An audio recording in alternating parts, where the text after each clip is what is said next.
자, 여기 이제 뭘 그렸냐면 3차원 좌표평면을 그려 놓았습니다. 이 3차원 좌표평면에 여기 이제 뭐가 있냐면 원점이 있잖아요. 그럼 이 원점엔 사실은 우리가 언급하려고 하는 누가 위치하겠습니까? 원점에.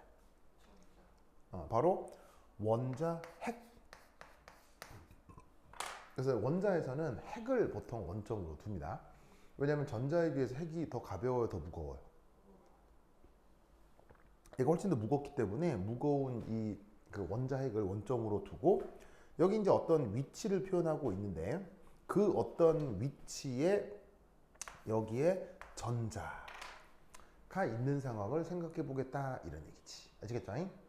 그래서 그 전자가 있는 위치를 현재 x, y, z로 표현했어요. 그래서 직교좌표기에서 요 x축으로 몇 칸, y축으로 몇 칸, z축으로 몇 칸 간다고 하면 이 위치를 이렇게 표현할 수 있죠. 그죠? 그래서 이렇게 3차원을 표현하는 방법이 바로 직교좌표계인데, 자, 이 직교좌표계는 이게 직관적으로 받아들이기는 편해요. 그 위치를. 그래서 x축, y축, z축으로 각각 몇 칸씩 갔냐로 표현하면 되니까 받아들이기는 쉬운데 묘하게도 얘는 뭔가 계산을 하려고 할 때 아주 불편합니다. 아주 불편하다. 이게 불편한 걸 넘어서 영어로 되어 있는 책에는 뭐라고 되어 있냐면 직교좌표계를 쓰는 것은 커테스트로피다 라고 되어 있어요. 커테스트로피가 무슨 말이에요? 커테스트로피. 대재앙. 예를 들면 막 쓰나미 불고 화산 폭발하고 뭐 이런 거 있잖아요. 그런 걸 커테스트로피라고 하거든요. 즉 직교좌표계를 계산에 도입하는 건 재앙에 가깝다. 뭐 이런 식의 표현이 있는 정도로 불편한 걸 아예 넘어서는 거예요. 무슨 말 거의 계산이 불가능해질 정도로. 무슨 말 알겠죠? 그래서 어떻게 한다? 이 양자역학에서는 이 직교좌표계.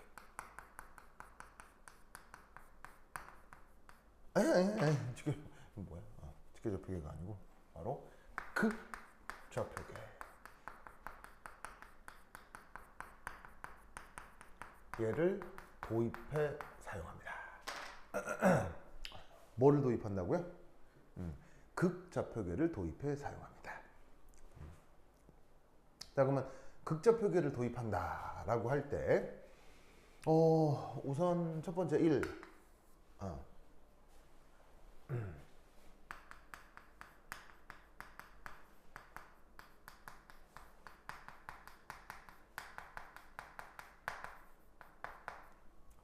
극좌표계에서 이제 새롭게 도입할 좌표가 뭐가 있느냐?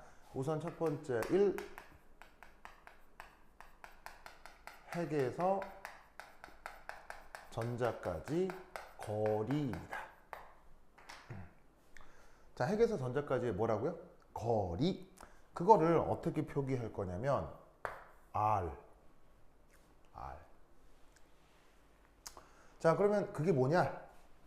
핵에서 요 전자까지 요 거리 R. 알겠죠? 거리 R. 자, 그러면 3차원에 있는 모든 점을 표현하려면 이 거리 R의 정의역은 어디서부터 어디까지라고 해주면 되겠습니까? 3차원에 존재하는 모든 점을 표현할 때 거리는 어디서부터 어디까지라고 규정을 하면 모든 점을 다 표현할 수 있겠습니까?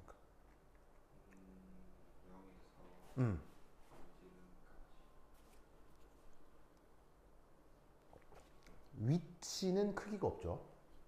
3차원에 있는 모든 위치를 표현하려면 핵에서부터 거리를 어떻게 잡으면 되냐고요. 어떻게 정의해 준다. 어떻게 그 정의역을 설정하면 되냐고요. 바로 뭐 양수이기만 하면 되죠.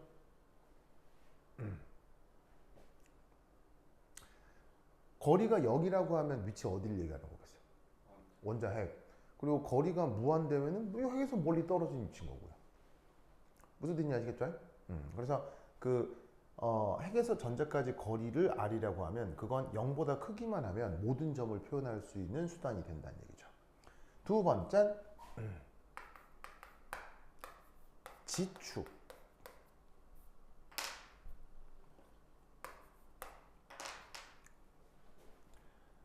지축에서의 위도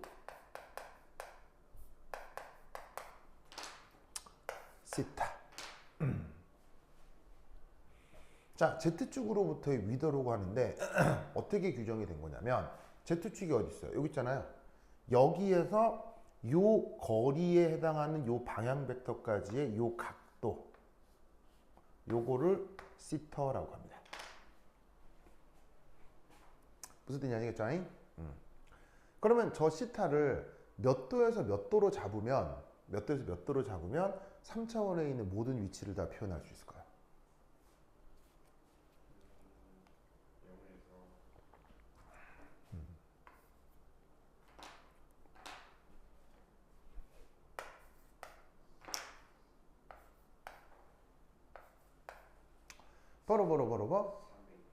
버러버러버러버 0에서 파이까지겠죠. 자, 시타가 0이다. 어디를 얘기하는 거겠어요? 시타가 0이다. 바로 북극을 얘기하는 거겠죠? 시타가 파이다. 어디를 얘기하는 거겠어요? 남극을 얘기하는 거겠죠? 즉 위도를 얘기하는데 그 위도를 얘기하는데 북극에서 남극까지를 표현할 수 있으면 모든 위치를 다 표현할 수 있는 거죠. 북극, 남극 혹은 천정, 천저. 천정, 천저란 말 알죠? 왜? 지구과학에서 그 천구를 얘기할 때 천정, 천저 이렇게 얘기하잖아요. 그럼 그렇게 0에서 파이까지로 정하면 3차원에 있는 모든 위치를 표현할 수 있죠. 그래서 저 극좌표계에서는 그 위도의 변역을 정의역을 이렇게 정의해준다 이런 말이죠. 이 위도가 지구과학에서 얘기하는 위도하고 기준이 약간 다르죠. 지구과학에서의 그 위도의 기준은 어디예요? 지구과학에서 위도 기준은 어디예요?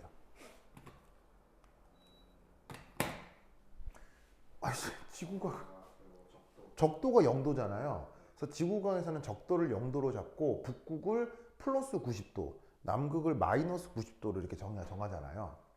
근데 수학에서는 어디가 기준이냐면 이 북극, 이 Z축이 기준이야. Z축을 0도로 잡고 Z축으로부터 1도, 2도, 3도, 4도, 5도, 6도 이렇게 해가지고 180도까지 이렇게 정의를 한다 이런 말이지. 동호 알겠죠? 그렇지. 되죠? 그 다음 세 번째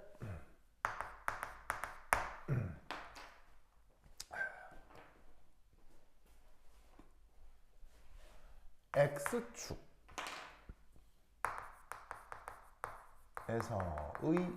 경도를 파이라고 둡니다. 그러면 그건 어떻게 되느냐? 자, 내가 위치를 표현하고 싶은 점 P가 있죠. P의 좌표가 만약에 X, Y, Z라고 하면 그 녀석에 이렇게 XY 평면에다가 사형을 내린 거. 왜 수학 시간에 사형이라는 표현 쓰죠, 그렇죠? 그래서 이제 평면에다가 XY 평면에다가 Z축 좌표를 0이라고 했을 때의 좌표가 있을 거 아니야.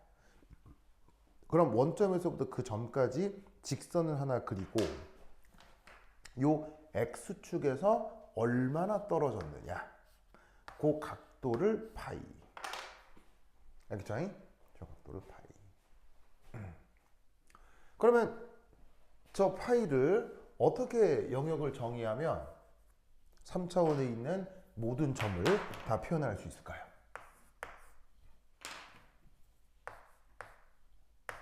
어디서부터 어디까지라고 해주면 될까요? 바로 0에서 2파이까지겠죠? 무슨 말 알겠죠? 그러면 3차원에 있는 모든 점들을 규정할 수 있는 겁니다. 됐죠? 자, 경도가 지구과학에서는 어디가 기준이죠? 지구과학 시간에 배웠잖아요. 바로 영국에 있는 어떤 천문대죠. 그 무슨 뭐 그린치 천문대라고 하는데 거기를 기준으로 해서 경도를 정하는데 수학에서는 경도의 기준이 어디다? X축입니다. 아시겠죠? 그러니까 예를 들어 내가 이제 원점에 원자핵이 있어. 자, 그리고 이때 요 위치에 전자가 있어. 그럼 이 전자의 위치를 규정할 때 X축으로 Y축으로 Z축으로 몇 칸 갔냐 이렇게 규정할 수 있지만 핵에서 요 위치까지 거리가 얼마냐? 거리. 그리고 그 거리에 대한 요 직선에 대해서 Z축에서 각도가 몇 도냐? 그리고 X축에서 각도가 몇 도냐로 이 위치를 규정할 수 있다고. 동의하겠죠? 네. 세타는 음. 파이까지인데 네. 파이는 음. 파이까지 이게 만약에 여기서 파이까지로 규정하면 마이너스 X 방향만 규정할 수 있잖아요. 그럼 나머지 방향은 어떡하라고요?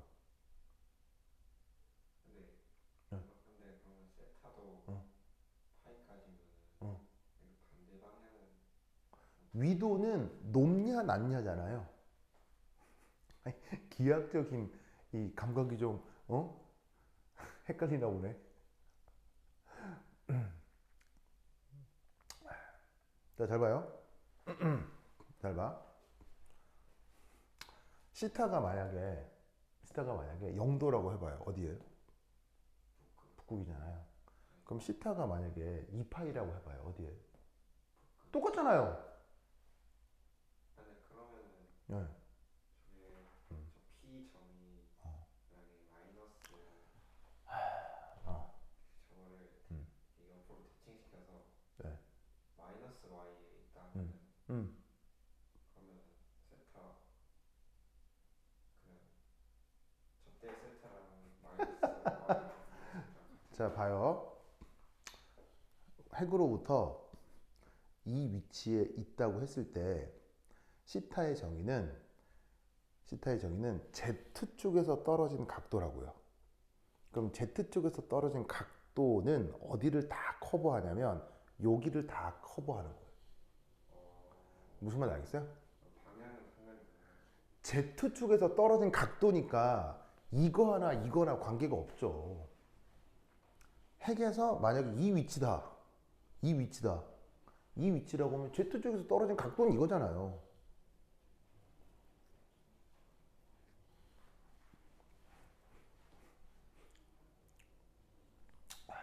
근데 그러면 네 그럼 파이도 네. X축에서의 각도 아니에요? 그러면 똑같이 해봐요. 해보라고. 그러면 예를 들어서 어느 점을 규정하고 싶어요? 어느 점을 규정하고 싶어요? 경도는 그 점이 아니라 그 점의 정사형에 대한 각도란 말이에요. 응? 그럼 만약에 이 점에서 1도만큼 떨어져 있다, 2도만큼 떨어져 있다, 3도만큼 떨어져 있다가 있을 거 아니에요. 자, X축이 있어요. 자, 이 위치를 표현하고 싶어요. X축에 대해서. 그럼 떨어진 경도는 여기서부터 1도냐, 2도냐, 3도냐, 4도냐, 5도냐에 따라서 방향이 다르잖아요. 그럼 이 위치에서 만약에 내가 180도라 얘기하면 어디 각도를 얘기하는 거죠? 저 위쪽을 얘기하는 거겠죠. 그럼 여기서 270도다. 여길 얘기하는 거겠죠.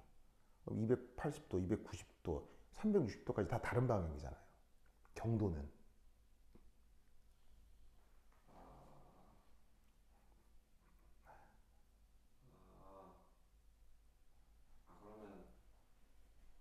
그러면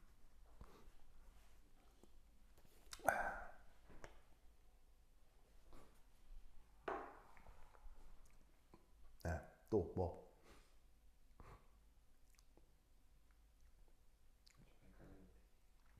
헷갈리는 게 아니고 그럼 자기가 어떤 방향을 정의하고 싶은 점을 한번 찾아봐요. 어디를 정하면 되겠어? 어디? 어디?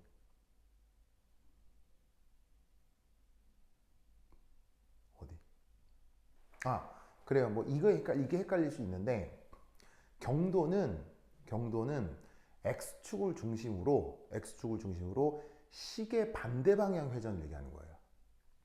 시계 반대 방향 회전으로 각도를 정의하는 거예요. 무슨 말인지 알겠어요?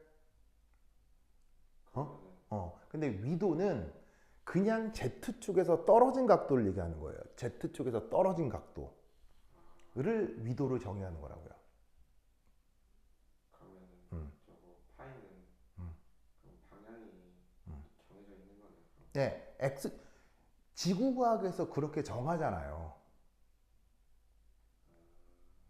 자, 잘 봐요. 지구과학에서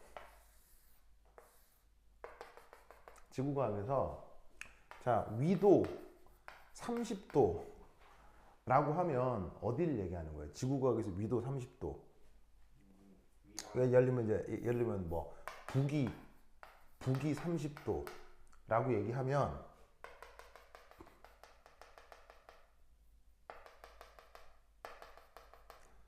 지구과학에서는 적도를 0도로 잡잖아요. 지구과학에서 북이 30도라고 하면 어디를 얘기하는 거예요? 우리나라잖아. 근데 북이 30도면 영국 어때요? 영국도 북이 몇 도예요? 30도잖아요. 무슨 말인지 알겠어요? 우리나라를 북이 30도라고 할 때 영국을 북이 150도라고 하나요? 이제 이해했어요? 나 진짜 뭐 이거 가지고 저렇게 보니까 지구과학 시간에 얘기했던 그 개념 그거예요. 다만 원점의 정의가 각도의 기준의 정의가 다를 뿐인 거지. 수학에서는 여기를 0도로 잡고 지구과학에서는 여기를 0도로 잡을 뿐인 거지. 그러니까 북이 30도라고 하면 여기만 위치하는 게 아니라 요 위에 있는 모든 점들이 다 북이 30도잖아요. 그러니까 여기를 0도로 잡으면 수학에서는 여기서부터 여기까지가 모두 60도일 거 아니에요. 시타 60도인 점은 여기만 위치하는 게 아니고 이 위에 있는 모든 점들이 다 위도가 60도라고요. 이해했어요? 그런데 지구과학에서 그리니치 천문대를 0도로 잡잖아요. 그리니치 천문대를 0도로 잡고 경도를 어떻게 정해요? 지구과학에서 0에서 360도로 정하잖아요. 무슨 말인지 알겠어요? 그리니치 천문대 0도로 잡고 거기서 반시계 방향 여기에 온 여기가 1도가 되는 거고 여기는 359도가 되겠죠. 1도하고 359도가 같아요? 다른 위치잖아요. 그러니까 0에서 360도로 잡아야죠. 경도는. 이게 이해가 안 된다고? 아, 네, 진짜. 내가 강사 생활 30년 만에 이거 헷갈리는 사람 자기가 처음이에요. 그래서 그랬어요. 힘내요. 알겠죠? 여자친구 이름이? 나중에 준석이도 물어볼 거예요. 왜? 사생활은 무슨? 저 여자친구 알아요? 여자친구가 알아요? 비도 모르는 거?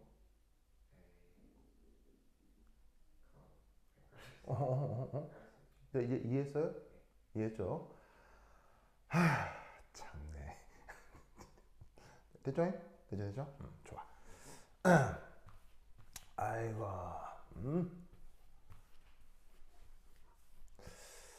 자, 그래서 그 직교좌표계를 x, y, z로 표현하면은 그냥 바라보기는 편한데 계산이 힘들어서 이렇게 극좌표계를 도입한다. r 시타 파이 기억하세요. 자, 그러면 요 z축 z축 이게 r 코사인 시타인 건 알겠어요? 그래서 r이고 여기가 직각이니까 삼각함수 활용하면 r 코사인 시타 하면 z축 위치가 나오겠죠. 됐죠? 그 다음 여기서부터 여기까지 이제 거리 요게 이제 굳이 필요하다면 요거는 r 사인 시타일 텐데 요 거리하고 요 거리가 같잖아요. 그러면 여기에 있는 요 x축 좌표는 r 사인 시타 코사인 파이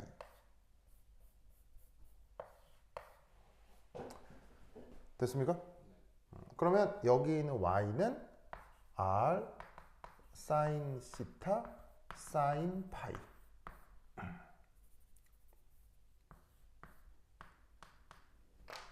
알겠죠? 이렇게 표기할 수 있습니다. 그래서 직교좌표계 x, y, z를 극좌표계 r 시타 파이로 표현하면 굳이 수학적 관계를 이렇게 찾을 수 있거든요. 근데 뭐 어차피 뭐 수학하자는 건 아니기 때문에 뭐 이렇게 찾을 수 있는데 실제 화학 시험에서 이거 가지고 뭐 문제 풀어봐라 그런 건 나오진 않아요. 근데 이제 기하학적으로 이렇게 표현할 수 있다는 거죠. 그래서 아주 기초적인 기하학이었습니다. 알겠죠? 됐죠? 그리고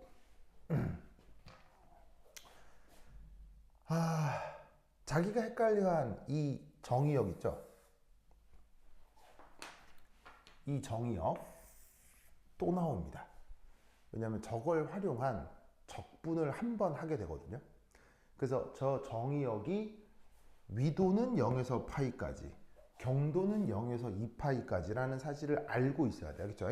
외워야 돼. 알겠지? 외워야 돼. 그래서 저게 뒤에서 적분 한 번 나오니까 요 정의역도 같이 꼭 기억을 하시기 바랍니다. 자, 그 다음 두 번째. 이 좌표가 바뀌면서 또 하나 슬쩍 표현이 바뀌는 게 있는데 바로 최적소예요.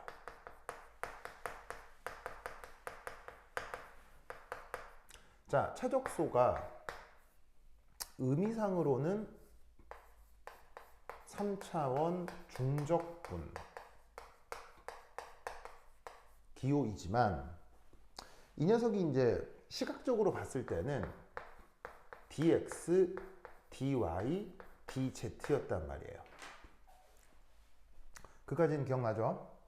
자, 그런데 x, y, z라고 하면 이건 직교좌표계잖아.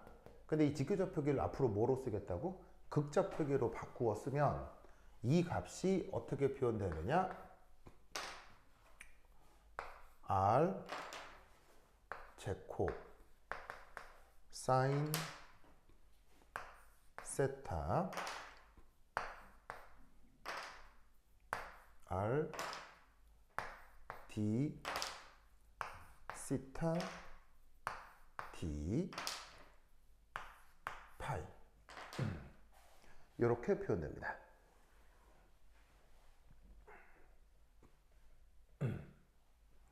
그래서 직교좌표계에서는 이렇게, 극좌표계에서는 3차원 중적분 상황이 이렇게 바뀝니다. 자, 그럼 이제 쟤를 저렇게 바꾸어주는, 당연히 이제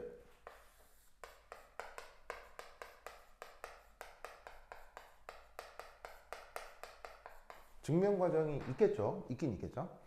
그게 어딨냐면 나눠드린 교재 몇 페이지냐? 나눠드린 교재 32페이지에 그림 3.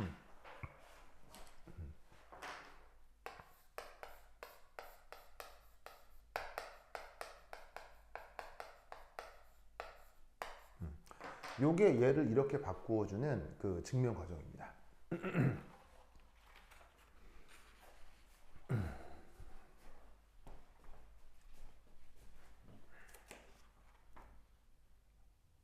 요거요, 그림 3. 네.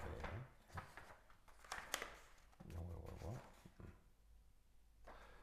자, 근데 어차피 지금 수학하자는 게 아니기 때문에 화학에서는 얘를 이렇게 바꾸는 거 증명하시오. 절대 안 나와요. 그렇죠? 절대 안 나오니까 뭐 내가 더 자세히 설명하지는 않겠지만 요 그림 잘 보시면 어떻게 설명되어 있냐면 혹시 수학 시간에 레디언이라는 개념 배웠던 거 기억나요? 레디언? 자, 예를 들어서 원의 일부 호입니다. 그럼 여기가 각도가 시타, 반지름이 r 이라고 할 때 이 호의 길이 L 어떻게 정의해요? r 시타 이렇게 정의하죠? 요거를 레디언이라는 개념으로 얘기를 하잖아요. 그래서 이때 이 개념으로 지금 표현되어 있는 게 그림 3이에요. 그래서 x축으로의 미소거리를 레디언으로 표현하고 y축, z축도 레디언 개념으로 표현하면 얘네들을 이렇게 표현을 바꿀 수 있어요. 뭔 뜻인지 아시겠죠? 알겠죠? 자, 그런데 뭐 어차피 뭐 수학하자는 건 아니기 때문에 여기에 있는 이 세적소가 이렇게 표현된다는 걸 외워야 돼. 어쨌건 외워야 돼. 알겠죠? 뒤에 한번 나옵니다. 아주 중요하게 나옵니다. 그래서 뒤에 되도록이면 내가 미분 방정식이나 적분 안 하는 방향으로 이제 설명을 하고 있지만 한 번은 해야 돼요. 그래서 이제 그게 꼭 필요한 주제가 있거든요. 그때 꼭 필요한 게 위도의 정의역과 경도의 정의역 그리고 이 차적소 표현 이게 필요하니까 이건 꼭 같이 기억해 두시기 바랍니다. 자,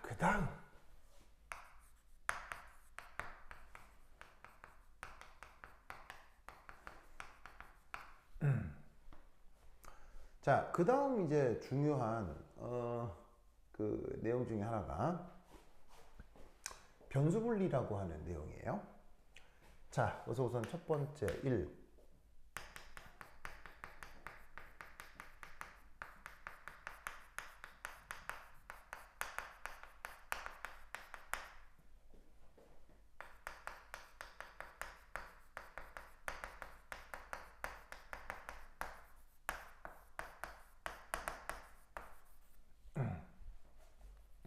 자, 아까 앞에서 하이드로제닉이라는 말을 썼었잖아요. 가장 기본적인 뜻은 전자가 하나뿐이다 이런 말인데 이 하이드로제닉을 우리말로 번역한 말이 수소꼴이에요. 알겠죠? 수소꼴. 수소에는 전자가 몇 개가 있죠? 한 개가 있죠. 그 상황을 이렇게 수소꼴이다 이렇게 이제 번역을 한 겁니다.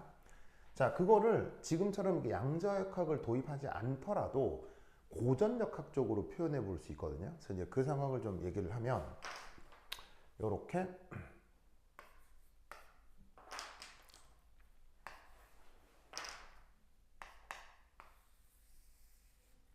짜잔. 자, 요거 원자 핵을 이렇게 표현합니다.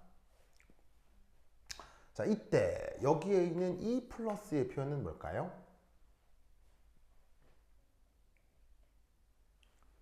E 플러스라는 표현은 뭘까요? 바로 양성자 한 개의 전하량입니다. 양성자 전하량은 전자랑 크기가 꼭 방향이 반대죠. 그래서 E 플러스라고 쓸 거고 그 다음에 Z는 뭘 얘기하는 거겠어요?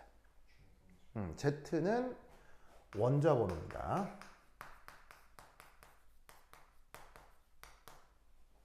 원자 번호의 뜻은?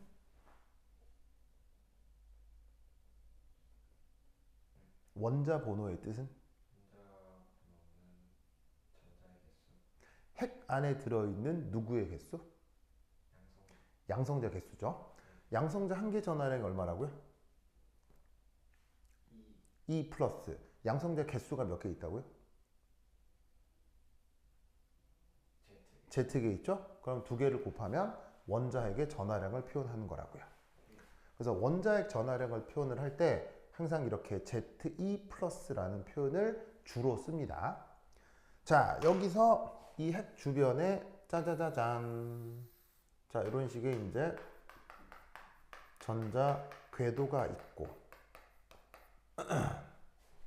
여기 어딘가에 짜잔 이렇게 전자가 있겠죠. 그럼 이때 여기서 핵에서 전자까지 짜잔 거리가 있을 터인데 그걸 R 이라고 해봅시다. 그럼 여기서 이 둘 사이에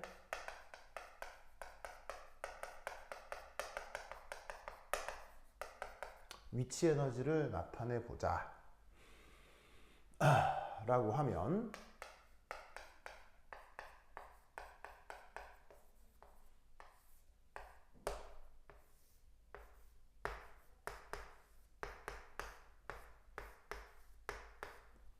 이렇게 표현할 수 있겠죠. 자, 이 수식 본 적 있죠? 기억나요? 그래서 요 앞은 사실 몽창 다 뭐예요? 다 상수죠, 그렇죠? 상수고 R은 여기 있는 거리고 요 둘은 요 원자핵과 전자 사이의 전하량 곱이다 이렇게 생각해 볼 수 있습니다. 요 수식 제시한 사람이? 요 수식 제시한 사람이?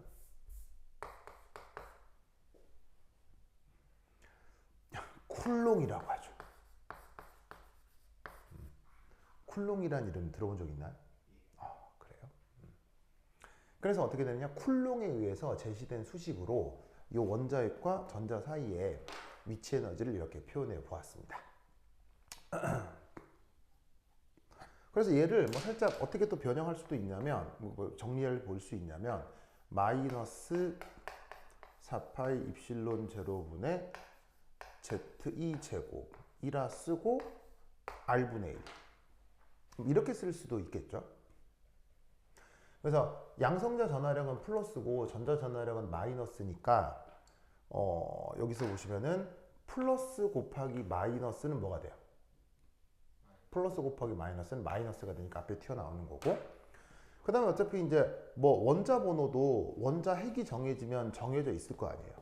그러니까 사실은 요 앞이 요것 또한 몽창 상수가 돼버린다 이런 얘기지. 그러면 결국 이때 이 위치 에너지를 결정하는 중요한 변수가 누가 된다는 얘기예요. 뭐 이게 된다는 얘기지. 뭐 뜻인지 아시겠죠? 그러면 이 수식에서 우리는 뭘 할 수가 있냐면, 요 위치 에너지는 지금 적어도 이 수소골 원자에서는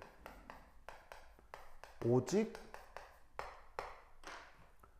거리만의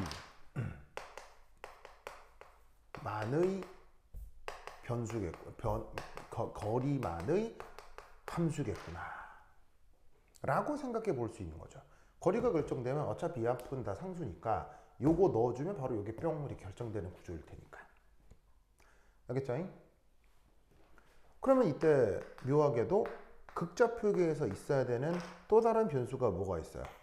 세타가 있고 파이가 있죠. 얘는 이 위치 에너지와 지금 적어도 고전역학적으로는 관계가 있어요? 관계가 없어 보여요? 관계가 없다 이런 얘기죠. 알겠죠? 시타가 무슨 각도? 위도. 정의역이? 0에서 파이. 파이는? 경도 0에서 2파이. 그 정의역 꼭 기억해야 되겠죠? 뒤에서 또 한번 나와요. 그래서 고전역학적으로 생각을 해도 이게 보니까는 수소골 원자는 전자가 하나뿐이니까 핵에서 전자까지 거리 이게 중요하고, 이게 이렇게 뭐 위도하고 경도는 당장 이 거리하고는 특별한 관계가 없는 게 아닌 듯 하다라고 생각을 해볼 수 있는 거예요. 뭔 뜻인지 아시겠죠? 그래서 이때 어떤 생각을 하느냐. 자, 여기 지울게요. 이 그림은 너무 예쁘니까 여기 지울게요. 지우자.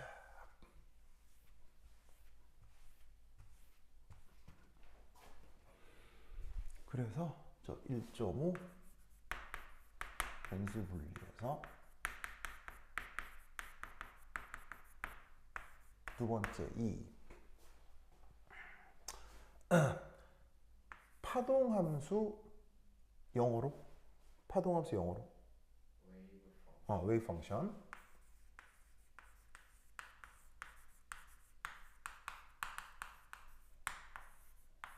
얘가 다음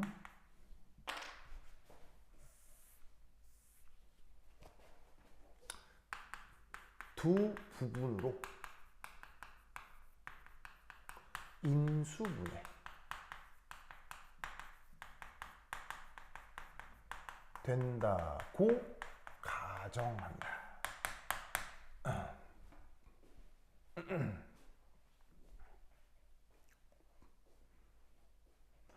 자, 그래서 그 표현이 뭐냐? 자, 파동함수인데 어쨌거나 앞으로 무슨 좌표계를 쓸 예정이라고요? 파동함수인데 앞으로 무슨 좌표계를 쓸 예정이라고요? 극좌표계를 쓸 거예요. 극좌표계에서 핵에서 전자까지 거리는 R, 그 다음에 Z축에서 위도는 시타, 그 다음에 X축에서 경도는 파이. 그래서 R과 시타와 파이로 구성된 함수인데 얘가 인수분해 된다고 했잖아요. 자, 인수분해가 되어 있는 이 묶음과 묶음 사이는 무슨 특별한 연산이에요? 그냥 단순 뭐예요? 인수분해라는 말은 그 묶음과 묶음 사이가 단순히 뭐로 표현돼요? 단순히 곱하기죠? 단순히 두 부분으로 곱하기로 표현된다는 얘기예요. 그래서 그 두 부분을 앞으로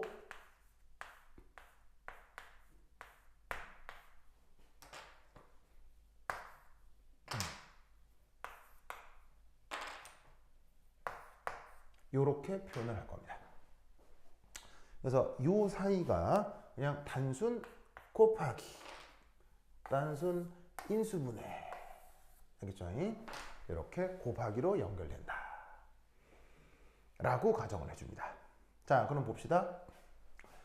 뭔가 수학에서 뭐 다항식을 표현한다거나 방정식을 표현한다거나 했을 때 그것이 인수분해가 된다는 건 매우 불편해진다는 얘기입니까? 매우 편해진다는 얘기입니까?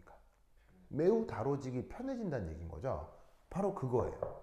이 안에 있는 세 개의 변수가 막 서로 엮여 있는 게 아니라 거리 변수만 따로, 그 다음에 이 위치 변수만 따로 이렇게 두 개가 완전히 분리되어 곱하기로 인수분해된다 라고 저 파동함수의 구성을 가정해 주는 거예요. 무슨 말 알겠죠? 가정해 주는 거예요. 그리고 이게 어디까지나 가정이기 때문에 얘가 이렇게 됨을 증명할 수 있다, 증명할 수는 없다? 증명할 수 없습니다. 가정입니다. 가정. 그리고 그 가정의 직관은 여기서 온 거예요. 알겠죠? 그래서 고전역학적으로 이 두 변수가 좀 서로 무관한 게 아닐까라고 가정을 해서, 그러니까 직관을 얻어서 저렇게 분리를 해주는 겁니다. 무슨 뜻인지 아시겠죠? 그래서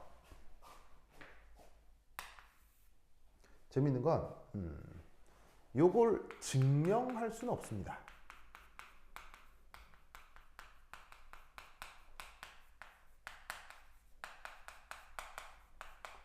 그런데 굳이 이렇게 표현하는 이유는 그래야 겨우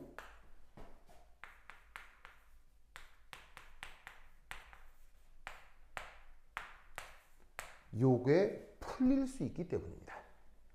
요 방정식 이름이 뭐였죠? 요 방정식 이름이 슈레딩거 방정식이었잖아요.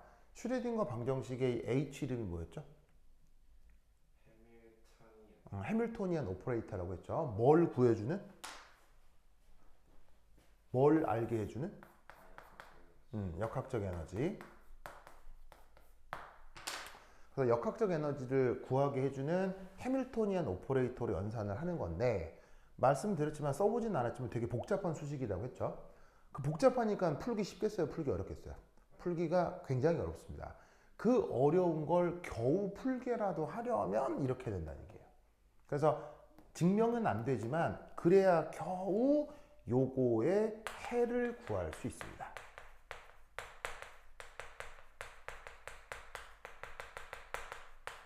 그래서 사실 어쩔 수 없이 도입하는 과정입니다. 그래서 앞으로 파동함수가 이 두 부분으로 나뉜다 라는 저 사실을 꼭 기억해야 되겠죠. 그래서 이때 두 번째 저 두 부분의 이름, 요거 꼭 기억하셔야 되는데 각각이 뭐냐. 요 R이라고 쓴 부분, 자, 이 R이라고 쓴 부분 당연히 변수가 오직 누구만 들어있다는 거예요. 변수가 오직 거리만 들어있는 건데 얘의 이름이 뭐냐면 영어 표현으로 radial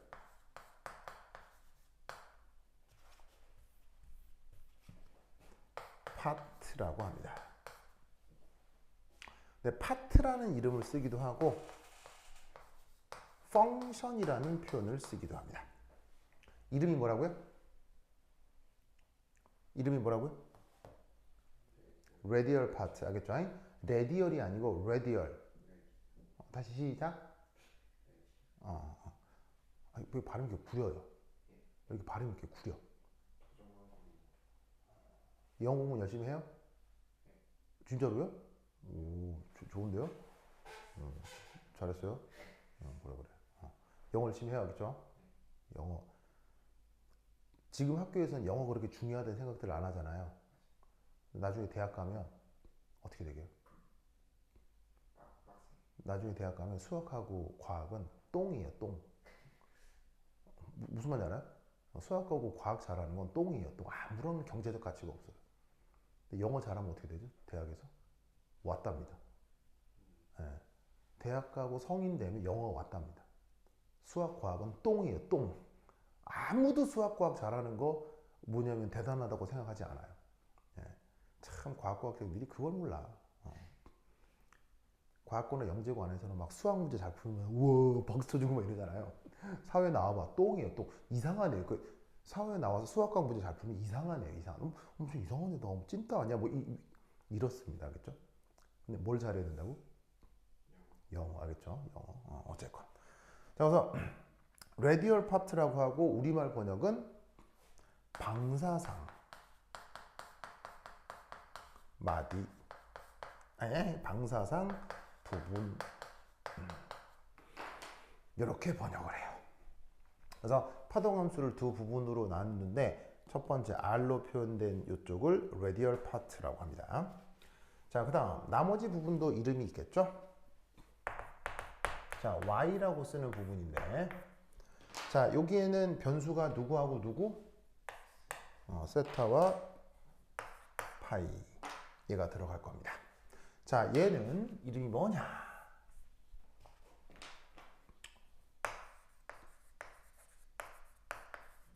앵귤러 파트라고 합니다. 그리고 뭐 책마다 달라서 앵귤러 펑션이라고 하는 책도 있고요. 자, 저 Y 이름이 뭐라고요? 앵귤러 파트. 우리말 번역은 각 부분. 이렇게 번역을 해요. 아시겠죠? 그래서 이렇게 슈레딩거 방정식을 풀어나가는 과정 중에 아주 중요한 부분이 저 변수 분리라고 하는 내용이다 라는 것도 알아두세요. 사실 수학적으로 이거를 막 해볼라 치면 이 과정이 진짜 중요하거든요. 그럼에도 이 계산을 실제로 하지는 않을 거예요. 왜냐하면 물리 시간이나 수학 시간이 아니니까. 그럼에도 언급한 이유는 사실 이 이름이 앞으로 계속 나오기 때문이겠죠. 이 이름 계속 나오니까 이게 뭔 말인지 모르면 알아들을 수가 없잖아요. 그래서 이 R 부분을 radial part, Y 부분을 angular part라고 이름을 저렇게 부른다라는 것은 반드시 알아야 돼요. 알겠죠? 좋았어. 자, 필기 마무리 하시고요.